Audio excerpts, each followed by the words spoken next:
This video is for the people who haven't seen my previous videos about this yet, but in update 7, it's much easier to get a Monarch, and today I just wanted to cover this again because there's a lot of new strats, new information, so let's get started. By the way, chats, don't forget to like and subscribe. I'm trying to build a community here, and everybody who subscribes before 100k subs will be part of the OG community of AB Plays. So you're going to be part of the OG subscribers, the original supporters of my channel, which I will definitely appreciate a lot. So if you want to be part of that community and have that special role all for yourself, then don't forget to like and subscribe right now. So the first thing is the pity is now at 1,500, down from 2,500, and also you have pity on Solar of 300, Deadeye of 400, Ethereal of 858, and Monarch for 1,500. So this is hella nice, and before it was 2,500, so this is honestly just really good. Now for the second part of this video, which is the power creeping stuff. It is confirmed now by FICEF that power creeping is going to begin in update 7.5, and that we are going to start seeing units that are not, you know, just at the same level at the previous update unit strength. They're going to be slowly climbing up and slowly getting stronger. So if that's going to be the case, you're gonna have to be choosier and pickier on which units you're gonna be re-rolling on, because even if there's a smaller pity now, a lower pity of 1,500, it will still take you about a month or more than that, depending on how fast you're grinding. So which units are unpower creepable? I'm going to be making a separate video on this, but it's mostly Anime Vanguard right now. Anime Vanguard, Yuhaba, and Kaguya. Those are the 3 units that are unpower creepable. Aizen is also really good. Aizen is kind of unpower creepable because Aizen's passive allows him to just take MVP. So if you want an MVP demon that will allow you to get MVP all the time, bring Aizen or get Monarch and Aizen. So those are units that are really good with Monarch. Any unit that has Unknown will likely last in the meta for a while, and this is because Unknown bypasses all the annoying modifiers that AB adds into the game. So you can reroll on those 4 units: Anime Vanguard, Kaguya, Yuhaba, maybe Aizen, maybe Sid. Those 5 units are the ones that you really need to reroll on. Or you could save your rerolls for the update 7.5 Escanor, because all these Vanguard units are units that are just hella good. You know, chances are the Vanguard units won't get power crept for a long time.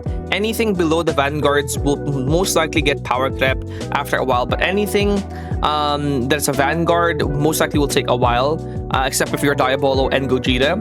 Anime Vanguard will take a while to get power crept. Same with Kaguya, and most likely the same as well for Escanor. Now, as for the grinding strategy, here's what I'm going to be telling you. You should be grinding these things mainly. Your weekly, never forget to do your weekly. Your daily challenges, never forget to do your daily. Those are things that you have to never forget. These are the most important. So weekly, daily, those are hella important. And then also your boss events. Those are the most important ones to grind. And also don't forget your daily rewards, because with daily rewards, I believe you could get around 30. So the 5 on day 2, 5 on day 4, and 25 on day 7 for a total of about 30 rerolls from that, which is hella good. That's insanely good. So this one will never go away. So you could always get 30 rerolls just from logging on. 30 rerolls just from logging on is insanely overpowered. So don't forget your daily rewards, don't forget your weekly and your daily. Now there's a lot of minor things that you could be doing as well, because if you're just gonna be doing your weekly, right, let's say you're just gonna do your weekly 20, right, and your daily every day, that's about 36 if you include the 2 times challenge rewards. 36 every week here, 20 here, so that's around 56 already, and then you have 40 from boss events for a total of 96, and then you have the daily rewards, which is gonna give you 30.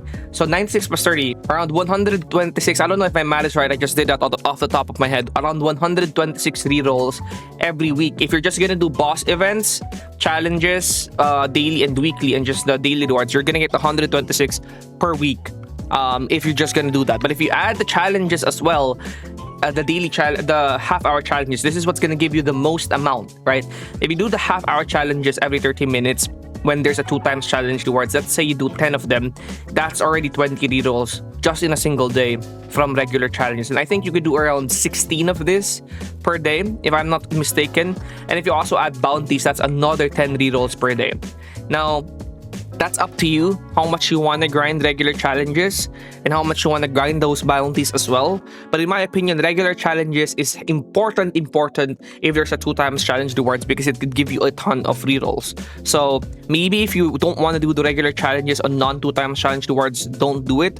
But if there's 2 times challenge rewards, do it because it's just super good. The estimated time it would take you to get a single Monarch is around 2 to 3 weeks, something like that. Because I think you could earn like 500 per week if you did everything, like if you place top 1 in all the tournaments. So if you could at least get like 300 rerolls per week, which you can, depending on how hard you grind, you could get a Monarch pity in 5 weeks. And if you focus specifically on those unpower creepable units, then it will still be powerful by the time you get pity on them. Because, for example, Anime Vanguard has been meta for longer than 5 weeks now. Same with Yuhaba. So it's all about picking the best units to roll on and also balancing how much grinding you want to do for those Monarchs. So yeah, honestly, that's pretty much it.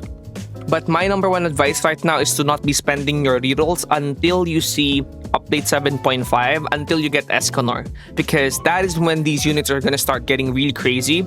Maybe if you really wanted to, you could hold on until update 8 and waited until maybe you get some update 8 units because they might be overpowered. It's Berserk, so we can kind of expect that to be really, really good. So that's pretty much it, honestly, for this video. Don't forget to like and subscribe, and I'll see you guys in the next one.